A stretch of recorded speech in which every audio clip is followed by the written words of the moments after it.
Bismillahirrahmanirrahim. Assalamualaikum warahmatullahi wabarakatuh. Para mahasiswa yang Ibu banggakan, alhamdulillah insyaallah kita melanjutkan perkuliahan bimbingan konseling. Kali ini kita akan membahas jenis-jenis masalah yang dilayani melalui bimbingan konseling dan fungsi-fungsi layanan bimbingan konseling. Sebagaimana tugas sudah Ibu berikan, mudah-mudahan Anda sudah melihat ada berbagai permasalahan yang terjadi pada siswa, mulai dari siswa prasekolah sampai perguruan tinggi, bahkan kalau kita gali pada setiap orang, itu akan kita temukan adanya sejumlah masalah. Dan masalah-masalah itu kita coba kelompokkan untuk memudahkan nanti bimbingan apa yang mesti kita berikan terhadap siswa. Nah, Ibu akan coba share materi Ibu ini sekedar untuk memperkaya apa yang sudah Anda gali melalui tugas Anda. Ya. Untuk pertemuan 4 ini, seperti Ibu katakan tadi, kita membahas tentang jenis masalah. Sebelum ke jenis masalah, Ibu mengingatkan bahwa bagaimanapun sasaran daripada layanan bimbingan konseling di sekolah itu adalah seluruh siswa. Jadi nanti kalau dari seluruh siswa itu mungkin ada prioritas boleh. Bisa jadi siswa yang berprestasi menjadi prioritas pada saat dia mengalami hambatan. Bisa juga siswa yang lambat belajar. Bisa juga siswa yang memang melanggar aturan sekolah, tapi tidak berarti bimbingan konseling sama dengan tugasnya bidang kesiswaan atau penertiban siswa.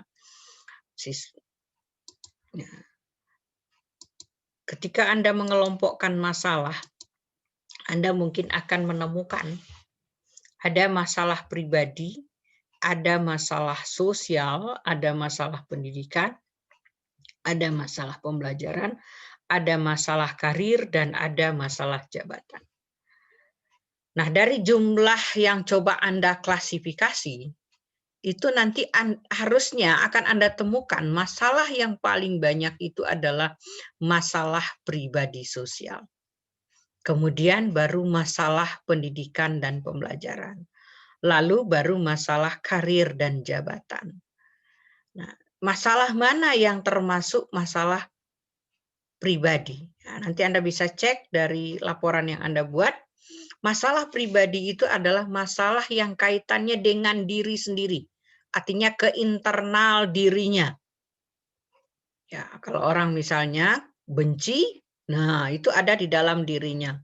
Gelisah itu ada di dalam dirinya. Cemas itu ada di dalam dirinya. Tidak percaya diri itu ada di dalam dirinya. Nah, kemudian juga misalnya frustasi itu ada di dalam dirinya. Kemudian ada masalah sosial. Masalah sosial itu adalah masalah hubungannya dengan orang lain. Dengan siapapun di luar dirinya.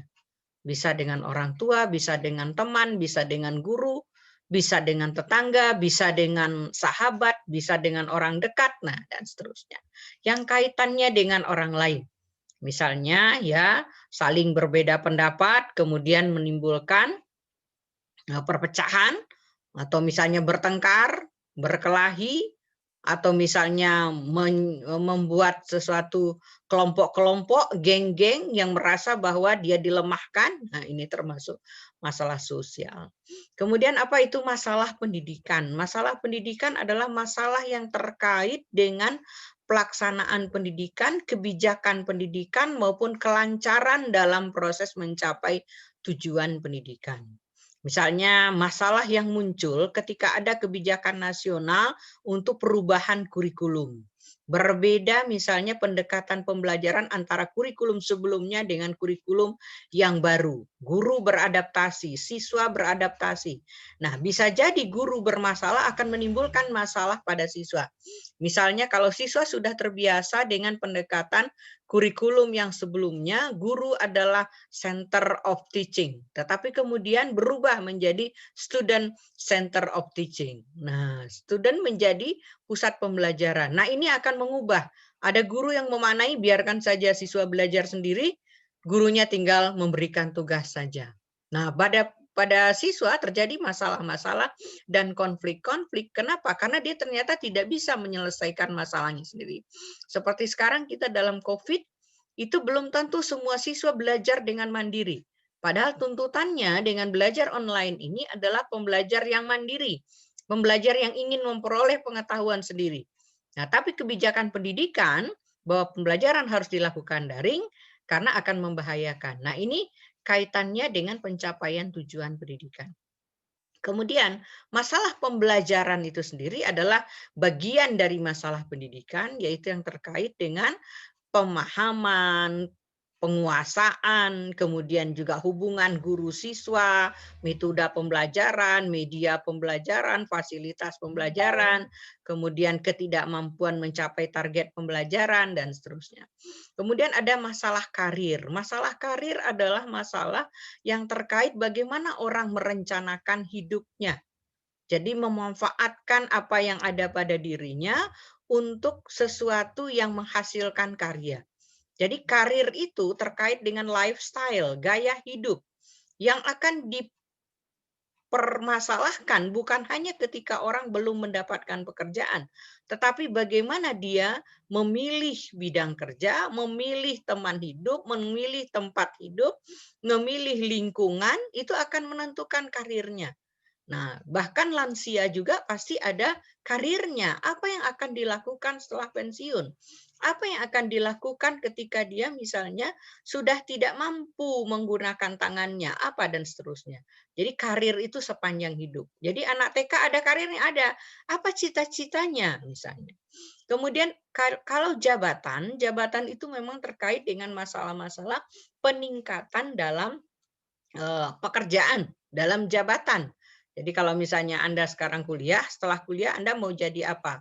Mau jadi guru, kapan naik lagi menjadi guru tetap? Kapan misalnya menjadi guru yang bersertifikasi? Kapan menjadi pindah jabatan menjadi supervisor atau misalnya Anda ingin menjadi kepala sekolah dan seterusnya. Nah, ini masalah karir dan jabatan. Nah, masalah-masalah ini saling terkait ya dari ketiga jenis masalah ini. Jadi Anda Ibu minta mengelompokkan.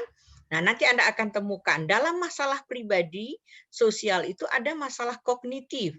Berarti kaitannya dengan pengetahuan, dengan pemahaman, dengan kecerdasan. Tapi ada masalah itu afektif.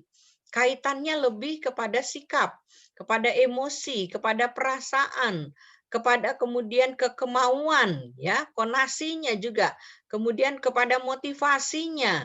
Nah, itu nanti terkait dengan aspek-aspek afektif. Lalu ada masalah yang kaitannya dengan psikomotorik, artinya kelambatan dalam penggunaan anggota tubuh, keterampilan-keterampilan yang dimiliki. Ini merupakan masalah psikomotorik. Nah, mudah-mudahan tidak ada di antara Anda yang menulis kalau berkelahi itu adalah masalah psikomotorik. Berkelahi itu masalah sosial, bukan masalah keterampilan berkelahi. Tapi kalau Anda mengatakan, misalnya lambat sekali menulis, itu masalah keterampilan motorik kecil, motorik halus ya. Atau misalnya tidak bisa bermain bola, tidak bisa bersepeda, tidak bisa naik kendaraan. Nah, itu termasuk masalah-masalah psikomotorik. Atau misalnya lambat kalau menempel gambar dan seterusnya ya. Nah, kemudian Ibu menggambarkan ketiga jenis masalah itu dengan grafik seperti ini. Nah, di grafik ini terlihat kita menyimpan masalah pribadi sosial pada alasnya dan ini paling besar. Kemudian pada berikutnya adalah masalah pendidikan dan pembelajaran, lalu masalah karir dan jabatan.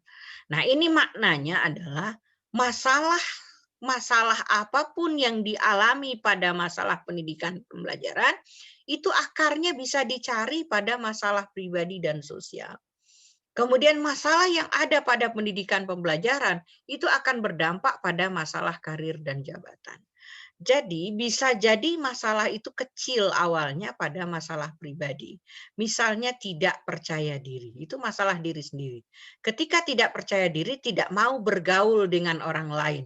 menarik diri dalam pergaulan, maka muncul masalah sosial. Kalau dia tidak percaya diri, di dalam proses pembelajaran dia takut untuk mengungkapkan pendapatnya. Dia malu kalau tampil, dia merasa nggak bisa kalau misalnya disuruh. Nah, ini akan menimbulkan masalah dalam pembelajaran. Mau ikut kegiatan bermasalah, mau mengembangkan bakat bermasalah. Kenapa? Karena tidak percaya dengan kemampuan dirinya. Nah, nanti ketidakmampuan dalam pada diri, ketidakpercayaan pada diri sendiri ini akan berdampak pada prestasi. Ketika prestasi itu tidak bagus, akan berdampak pada karir. Jadi bisa jadi masalah karir seseorang itu, misalnya orang mendapatkan pekerjaan yang tidak sesuai dengan keinginannya. Nah, itu bisa berpangkal dari ketika sekolah dia asal milih jurusan. Kemudian bisa juga asal ketika sekolahnya nggak serius, sehingga ilmu itu tidak dia dapat, yang dia dapat cuma ijazah. Nah, asalnya dari apa? Bisa jadi karena malas, karena tadinya sering bolos, hubungan guru tidak baik. Nah, jadi masalah ini saling terkait, saling berhubungan, dan biasanya masalah yang paling besar itu adalah masalah pribadi. Hanya saja orang seringkali menonjolkan masalah belajarnya. Misalnya habis gurunya males, jarang masuk. Padahal sebenarnya kalau orang yang rajin akan berbeda dengan menghadapi situasi guru nggak masuk dengan siswa yang malas. Nah, jadi masalahnya di sini. Jadi kalau kita nanti menyelesaikan masalah jenis bimbingan apa yang harus kita berikan, harus kita tilik betul. Apakah itu masalah pribadi sosial, berarti bimbingan pribadi sosial. Apakah itu masalah pendidikan pembelajaran, berarti itu bimbingan pendidikan pembelajaran. Apakah itu masalah karir, itu berarti bimbingan karir dan jabatan. Nah, masing-masing itu ada jenis dan metode layanan bimbingan konselingnya. Ini Ibu kira tentang masalah ini cukup penting untuk Anda pahami. Kenapa? Kalau kita memandang masalah secara general, kita akan sangat sulit untuk mendeteksi bantuan apa yang harus kita berikan. Selanjutnya kita akan membahas fungsi-fungsi yang harus dijalankan melalui bimbingan konseling. Nah, pada pertemuan awal Ibu menyatakan untuk siapakah bimbingan gitu. Mungkin semua Anda sepakat bahwa bimbingan itu adalah untuk yang bermasalah.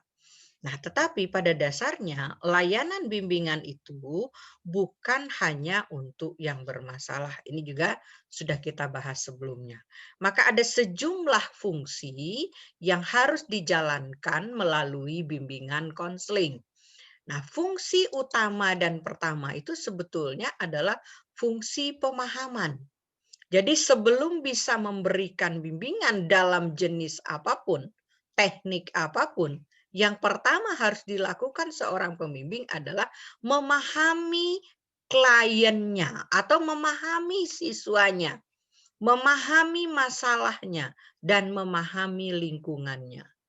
Nah, kita ingatkan bahwa dalam proses bimbingan tujuannya adalah membantu individu berkembang optimal. Berkembang optimal artinya adalah berkembang setinggi-tingginya sesuai dengan potensi yang dimilikinya. Nah, dalam hal ini perlu dipahami potensi anak, perlu dipahami keadaan anak, perlu dipahami permasalahan anak, dan perlu dipahami lingkungan anak dan perkembangannya. Nah, dalam hal ini ketika kita bicara lingkungan, mulai dari lingkungan yang terdekat, yaitu lingkungan keluarganya, kemudian lingkungan sekolahnya, lingkungan masyarakat di mana dia hidup, termasuk situasi sosial politik, permasalahan-permasalahan yang ada di lingkungannya. Nah, ini menjadi dasar dalam menjalankan layanan-layanan bimbingan konseling. Jadi sekali lagi Ibu sampaikan bahwa fungsi utama dan pertama yang harus dijalankan ketika kita menjalankan bimbingan konseling adalah fungsi pemahaman. Memahami diri dan memahami lingkungan anak. Nah, nanti Anda cari apa sih yang harus kita lakukan untuk menjalankan fungsi pemahaman. Fungsi yang kedua yang cukup penting adalah fungsi pencegahan. Nah, atau preventif. Nah, hal ini sama seperti penyakit yang sifatnya fisik. Mencegah itu lebih baik daripada mengobati. Nah, dalam psikologis juga mencegah masalah psikologis itu lebih baik daripada kita mengobati. Jadi kalau kita mau tunggu orang frustasi baru dibantu, nah ini sudah lebih berat untuk mengatasinya. Apalagi orang kalau sudah depresi baru mendapatkan bantuan. Nah, justru yang harus kita lakukan adalah mencegah. Nah, bagaimana kita mencegah? Tentu kita pahami, ini siswa kita ini usia berapa, tingkat perkembangan apa. Nah, kemarin kita sudah membahas apa kemungkinan-kemungkinan masalahnya dilihat dari perkembangan dirinya, dilihat dari lingkungannya. Misalnya kemarin kita membahas berkaitan dengan kondisi sosiokultur. Karena iptek, bisa jadi iptek itu berdampak negatif. Nah, supaya tidak berdampak negatif, maka harus dijalankan fungsi pencegahan. Misalnya kita tahu dari iptek bisa ada pornografi, kita harus mencegah bagaimana supaya tidak terjadi pergaulan bebas.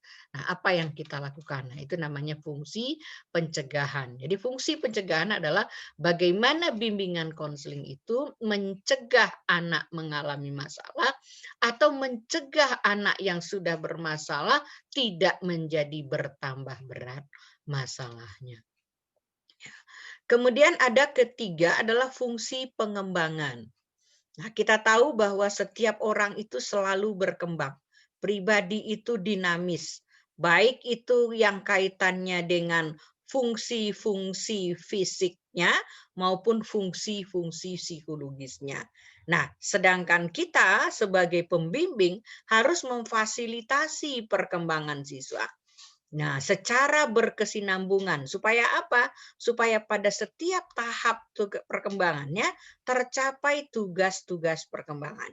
Jadi kalau misalnya kita memberikan informasi, ujungnya siswa bisa menjaga dirinya untuk mengembangkan dorongan, apa kebutuhan yang ada pada fisiknya, maka kita membantu dia untuk mencapai tugas perkembangannya. Ibu ambil contoh, ketika anak SMP itu mulai ada tugas perkembangan bagaimana mengenal bermain bersama teman-teman lawan jenis. Nah, dalam hal ini sebetulnya kalau kita dalam Islam, kita dalam arti kita memahami anak ini pasti akan kemungkinan akan mengalami misalnya jatuh cinta, ingin berdua-duaan. Nah, dalam hal ini fungsi pencegahan kita cegah. Fungsi pengembangan kita salurkan dorongan-dorongannya itu ke kegiatan-kegiatan yang positif sehingga waktunya tidak banyak melamun, tidak muncul pikiran-pikiran yang akan membuat dia malah menjadi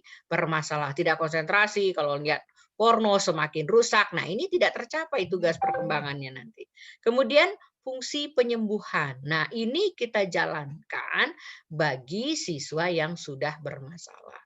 Jadi kalau misalnya, dia bolos, berarti perlu fungsi penyembuhan. Dia prestasinya sangat jauh di bawah rata-rata, dia perlu fungsi penyembuhan kaitannya dengan bimbingan pembelajaran. Kemudian juga atau misalnya ini anak selalu tidak percaya diri, sudah di mana-mana dia cenderung menarik diri. Nah, fungsi penyembuhan. Mungkin nanti ada yang melalui konseling, ada yang melalui terapi, ada yang mungkin melalui, kalau sudah sangat parah, penyembuhannya melalui psikoterapi. Kemudian ada fungsi penyaluran. Nah, kita tahu setiap anak memiliki bakat, memiliki minat, memiliki cita-cita. Nah, bagaimana kita menyalurkan masing-masingnya? Nah, sekolah-sekolah yang baik biasanya menyediakan berbagai macam kegiatan ekskul, siswanya akan memilih ekskul mana yang akan diminatinya. Nah, seperti kampus kita, Unisba, itu biasanya ada sekian banyak unit kegiatan mahasiswa. Nah, silakan mahasiswa mau pilih unit yang mana sesuai dengan bakatnya. Nah, ini juga dengan fungsi penyaluran ini kita sepertinya sudah membantu orang untuk memantapkan karirnya. Kalau di SMA atau di aliyah ataupun di pesantren ada pemilihan jurusan, bagaimana kita bantu anak memilih jurusan yang sesuai dengan dirinya, itu adalah fungsi penyaluran. Lalu ada fungsi adaptasi. Nah, kita tahu bahwa kita membuat program pembelajaran, kita membuat program bimbingan, kita membuat program ekskul, kita membuat kegiatan program bekerja sama dengan lembaga lain misalnya. Nah, bagaimana program-program yang kita buat itu bisa memenuhi kebutuhan siswa. Jadi sebelum kita membuat program, lihat dulu kebutuhan siswa. Maka kita adaptasikan. Nah, bagi yang melakukan pembelajaran, kalau dia tahu di kelas itu ada anak yang sangat cepat, ada anak yang sangat lambat. Nah, nanti dia mengadaptasikan program yang dibuat yang bisa dipakai oleh orang yang sangat cepat, kemudian bagaimana juga tidak mengabaikan anak yang lambat.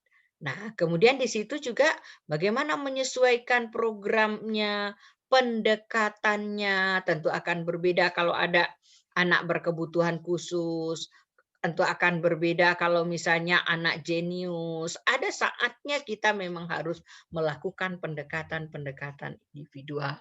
Ada kalanya anak sangat pandai dalam memecahkan masalah, mungkin pendekatan problem solving tepat untuk dia. Kemudian juga metode pendidikan yang kita gunakan. Itu disesuaikan dengan anak, disesuaikan dengan kebutuhan anak. Ini sudah menjalankan fungsi bimbingan, yaitu fungsi adaptasi. Kemudian juga dengan menyalurkan misalnya minat-minat. Menyesuaikan program itu sesuai dengan minat anak. Kalau kita tahu misalnya anak TK senangnya pasti bermain, maka dia akan sangat senang program-program pembelajaran itu dikemas menjadi permainan. Kemudian anak SD sangat senang mengelompokkan misalnya. Maka kita akan buat klasifikasi, mereka menggambar, mengklasifikasi, mengkelas. Nah, ini mungkin akan cocok kalau kita lihat dari sisi tingkat perkembangan kognitifnya. Kemudian juga kemampuan anak. Membuat program yang sesuai dengan tingkat kemampuan anak. Jadi kalau misalnya belum matang, tidak mungkin program itu kita berikan kepada anak yang belum matang. Ya, seperti misalnya pada kita memperkenalkan bagaimana menggunakan cangkul. Nah, itu kemampuan anak harus kita lihat. Tidak mungkin cangkul besar kita berikan kepada anak SD. Kemudian begitu juga kalau misalnya kita ingin melatih anak untuk keterampilan-keterampilan membersihkan lingkungan. Nah, di situ nanti sesuai dengan kemampuan dan kapasitas masing-masing anak. Kemudian ada fungsi penyesuaian. Nah, ini seperti sama tapi berbeda dengan adaptasi. Kalau menyesuaikan ini adalah bagaimana membantu anak agar dia mampu menyesuaikan dirinya dengan lingkungannya, baik orang lain maupun situasi di lingkungannya. Jadi kalau misalnya di sekolah ada program MOS gitu ya, masa orientasi siswa, itu sebetulnya membantu siswa menyesuaikan diri dengan lingkungan sekolahnya, dengan lingkungan baru. Kalau misalnya di kelas 2 ada guru-guru di kelas yang baru lagi, dibantu lagi bagaimana anak bisa menyesuaikan diri dengan tuntutan kelasnya. Kemudian ada fungsi perbaikan. Nah, ini juga sejalan dengan fungsi penyembuhan. Nah, tapi di sini kita utamakan adalah orang yang bermasalah itu seringkali harus kita lihat apa sih yang keliru di dirinya sehingga dia bermasalah. Nah, kadang-kadang orang bermasalah itu karena salah dalam menyimpulkan, salah dalam berperasaan, salah dalam bertindak. Contoh, kalau misalnya ada siswa dilarang merokok, kemudian dia merasa kok saya aja yang dilarang merokok, padahal orang lain juga merokok. Nah, padahal merokok itu hal yang biasa.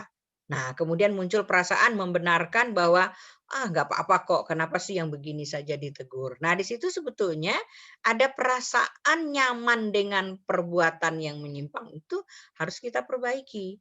Atau keliru berpikir.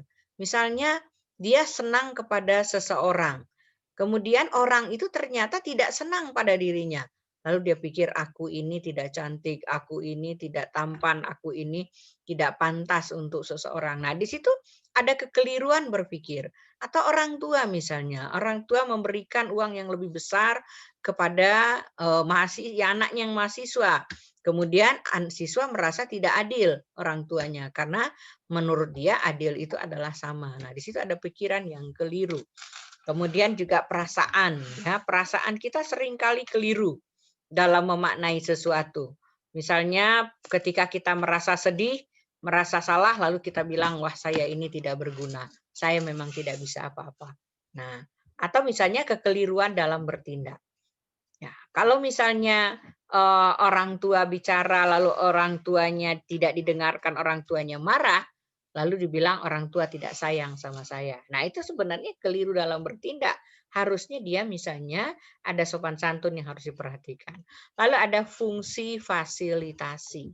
Nah, ini bagaimana memberikan kemudahan agar anak tumbuh dan kembang dengan optimal. Nah, di sini artinya kita memberikan fasilitas. Fasilitasi sesuai tingkat perkembangan.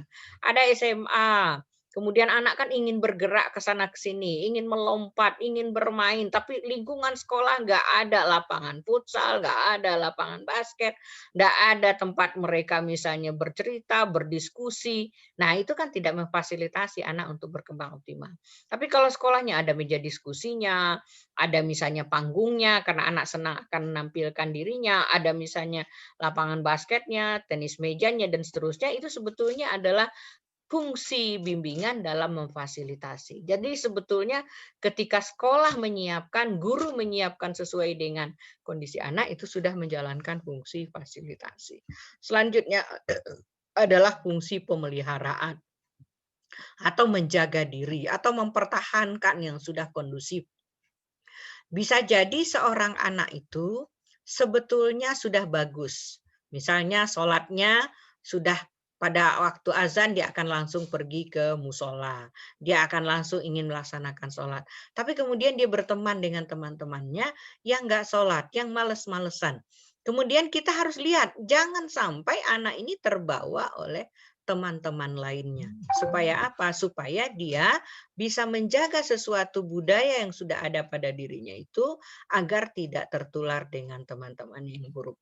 Tidak sedikit kenapa anak merokok karena temannya merokok. Tidak sedikit kenapa anak masuk geng karena merasa bahwa tidak percaya diri kalau nggak berada di geng. Jadi sebenarnya dia udah aman tidak masuk geng, tapi dia pikir dia tertinggal dari yang lain. Maka dia akan masuk. Nah, itu membahayakan dirinya. Atau misalnya dia sudah terbiasa mengerjakan tugas tepat waktu. Tapi kemudian kita lihat kok belakangan dia agak malas. Nah, ini mesti ada suatu perilaku baru yang mungkin karena pengaruh lingkungan temannya atau karena pengaruh dari orang-orang terdekatnya. Nah, ini sebenarnya kalau kita jalankan seluruh fungsi ini, maka disinilah kita berharap anak bisa berkembang optimal. Nah, di sini Anda lihat sebagian besar fungsi itu dilakukan oleh pendidik, ya dalam arti setiap pendidik adalah pembimbing, ketika pembimbing dia bisa menjalankan fungsi ini. Nah, Ibu hanya akan menandai yang paling tidak mungkin dilakukan semua guru itu adalah fungsi penyembuhan atau kuratif, terutama kalau sudah pada masalah-masalah psikologis yang berat, itu tentu tidak mungkin diatasi oleh guru dan guru harus bekerja sama dengan konselor sekolah atau psikolog sekolah. Nah, barangkali itu yang bisa Ibu sampaikan untuk memperkaya. Nanti Anda akan mencari contoh aktivitas untuk masing-masing fungsi tersebut. Sekian saja Ibu tutup pertemuan kita dengan membaca Alhamdulillahirabbil alamin. Assalamualaikum warahmatullahi wabarakatuh.